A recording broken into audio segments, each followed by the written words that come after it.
We're back with Nurse Aisha. Yay! All right. Hello ladies and welcome back to my channel. My name is Aisha, aka Nurse Aisha. For those of you that are new here, you are welcome to our female to female conversation. Join the family, subscribe, like, and comment below. If you like more of this content, make sure that you subscribe and click on that bell so you can get notification every time I upload a video. All right, let's get into it. So as we continue our series about non-communicable diseases, we're going to continue with hypertension, high blood pressure. Now, what is hypertension? Hypertension or high blood pressure is the force that is used when blood is pumping through your organs, through your arteries, veins, back to the heart, all throughout your body. Now, the force that is used, that is the pressure. And the high blood pressure is when it measures beyond the value that is recommended, which is 120 by 70. This condition is dangerous because it comes with so many risks for your life. Now ladies, the reason why I'm bringing this to your attention is because usually when it comes to hypertension, us ladies are forgotten because hypertension is considered to be a male problem, a male disease. That is not the case as we know it. But the reason being is that most of the research is done on men and treatment is considered to be mainly for the men. And the reason is also because we don't get the same symptoms as our male counterparts do. So the usual symptoms for hypertension are constant headaches, chest pains, insomnia, anxiety, dizziness, vomiting, the list goes on and on. But for us ladies, we might feel stomachache, and that will be misdiagnosed. This is the reason I'm bringing this to your attention. The situation with hypertension not giving us any symptoms is the exact reason why hypertension is considered to be a silent killer. When I was diagnosed with hypertension, I had absolutely no symptom whatsoever. In fact, my diagnosis did not come from a typical cardiology office where I get in and I have all these symptoms and I want to know why. No, that did not happen for me.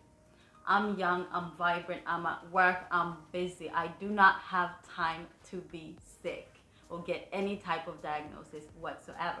In fact, I was at my midwife's office just chilling. Anyways, so I walk into my midwife and I'm looking for a new prescription of something else. And as a routine control, she has to measure my blood pressure.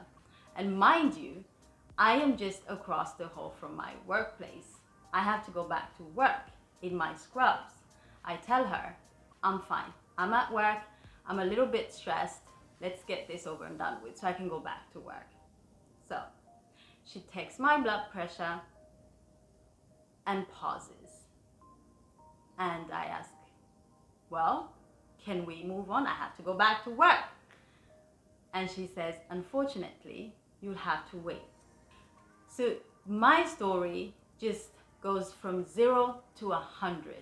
And I am denied my usual prescription of birth control pills because my pressure is shooting to the roof. So I tell her, I am probably a little bit stressed. But that's not the case. I don't really feel stressed. So fast forward, I am obligated to follow this up because it was so high that even I got afraid. Now, before you get diagnosed or you don't know your status, the first thing you should know is the causes of hypertension or high blood pressure. Now, Most of it could be genetics, like it was in my case, but it could be your lifestyle. Smoking, drinking, high intake of sodium, salt, and also inactivity. These could be the reasons why your pressure is too high. You are hypertensive. This could be one of the causes. Or you could be just unlucky.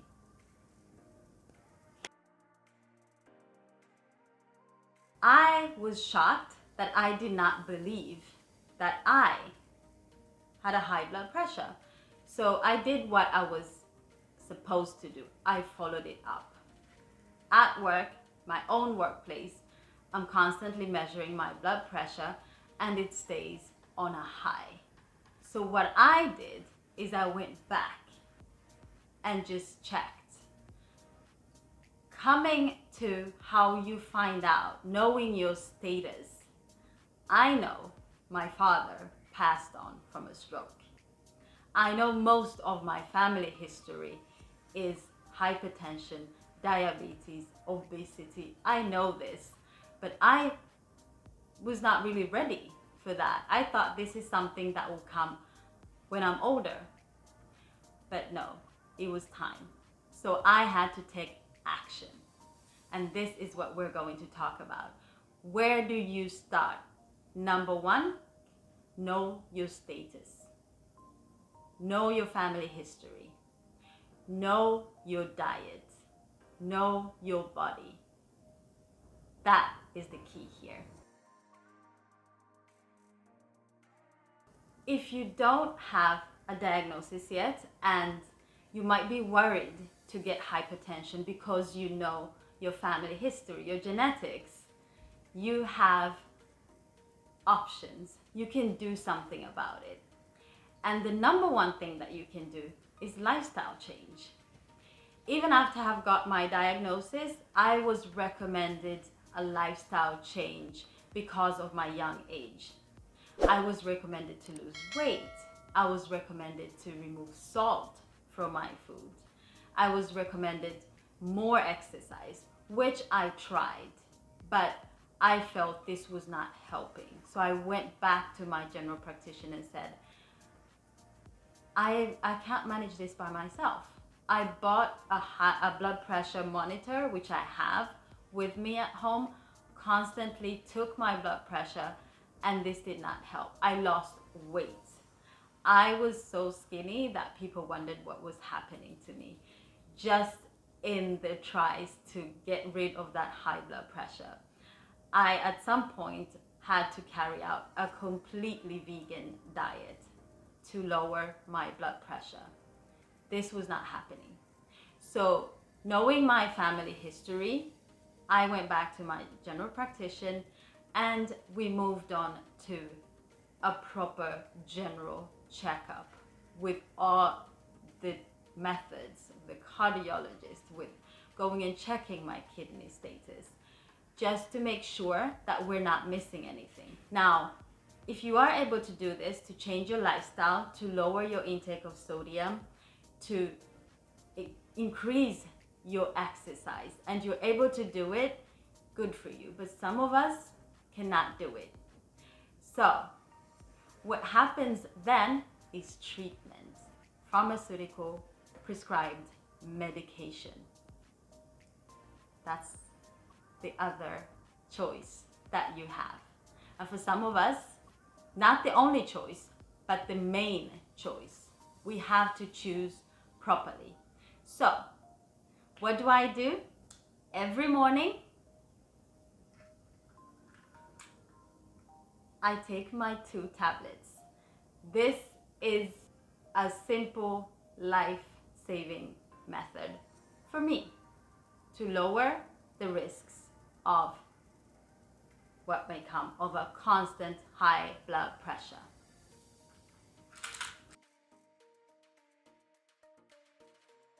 Now, the number one preventative method is physical activity. It's very important to exercise, to move, to make sure that you lower your blood pressure. you could combine this two. You do not have to choose one or the other.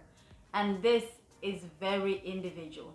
You have to take this on an individual level. Now, if somebody else can live without taking their medication, that's good for them. But you might need to take your medication and stop the drinking, stop the smoking, lose the weight, and take your medication, which I do. I have to take all the preventative methods that I can to lower the risks and the consequences of a high blood pressure. Because constantly moving around with a high blood pressure, you never know. It's just a matter of when you will get or suffer the consequences, unfortunately. I want you to remember to take good care of yourself. Make sure that you monitor yourself. And also, move, ladies. Exercise. Get the weight off if that's what you need to do. I'll see you back here on another episode of Non-Communicable Diseases. Thank you for watching. Don't forget to subscribe, like, and comment. If there's anything that you want me to elaborate on, please make sure to leave a comment down below and I'll make sure that I answer it. If you want more in-depth conversation with me, you can email me on this email address or contact me on any of my social media platforms. Thank you for watching. Bye.